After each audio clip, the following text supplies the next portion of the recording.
কেউ পদত্যাগ করে যায়নি, প্রধান হয় দলে। ওয়েলকাম, আসেন, রাজনীতি করেন, গ্রামে যান, মানুষের সেবা করেন, মানুষকে বুঝান, আপনার আইডিওলজি কি সেটা প্রচার করেন। আইডিওলজি প্রচার না হতে এখনো ঢাকা শহরে বসে বসে বিএনপির মতো একটা আটলান্টিক মহাসাগরের মতো দল, যেই দল কয়েকবার ক্ষমতা ছিল, যেই দলের নেতা বাংলাদেশের স্বাধীনতা ঘোষণা না করলে সেদিন শেখ মুজিব স্বাধীনতা ঘোষণা করতেন না, পাকিস্তানের প্রধানমন্ত্রী হতেন। আর তার সমালোচনা করে বসে আছেন আপনারা।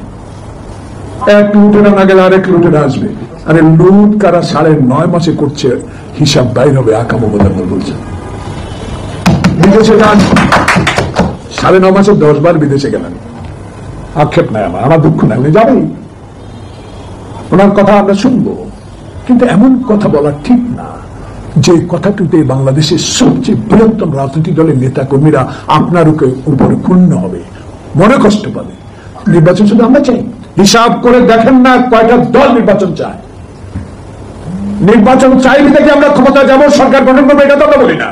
আমরা বলি মরা মৃত ব্যক্তির ভোট নয়, দিনের ভোট দিনে, গুন্ডার ভোট না। আমরা এমন ভোট চাই যে ভোটে রাজনৈতিক অধিকার, গণতন্ত্র প্রতিষ্ঠার, ভোটাধিকার প্রতিষ্ঠার আন্দোলনে যেই সকল দল অংশগ্রহণ করেছে সেই সকল দলেই একটি সুষ্ঠু নির্বাচনে সরকারে যাবে, সরকার গঠন করবে, তখনই সিদ্ধান্ত নেবে দেশে করিডোর দিব কি